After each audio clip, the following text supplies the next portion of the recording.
বন্ধুরা, কোথায় কোথায় খরা হতে পারে আপাতত দেখাচ্ছি। বন্ধুরা, ইতিমধ্যে শীতকালে সূক্ষ্ম আবহাওয়া বিরাজ করে। এ করে বন্ধুরা দেখুন, উত্তরপ্রদেশের উত্তর দিকে কিন্তু খরার সতর্কতা রয়েছে, বিহারেও রয়েছে সতর্কতা।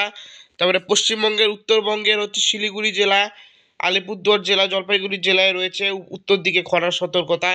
আপাতত সিকিমের এখানেও দেখাচ্ছে প্রচণ্ড খরা পড়তে পারে, অর্থাৎ সূক্ষ্ম আবহাওয়া বিরাজ করবে।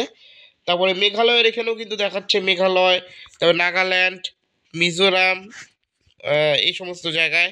তারপরে বাংলাদেশের চট্টগ্রাম, তারপরে সুন্দরবন এলাকাতে কিন্তু খরার সতর্কতা রয়েছে। এছাড়াও পশ্চিমবঙ্গে কিন্তু শুধুমাত্র উত্তরবঙ্গে কিন্তু খরার সতর্কতা রয়েছে, তাছাড়া কিন্তু নাই। দক্ষিণবঙ্গে কিন্তু খরার সতর্কতা নাই। আবার দেখা যাচ্ছে যে ভুটানের এখানেও কিন্তু ভালোই খরার সতর্কতা রয়েছে।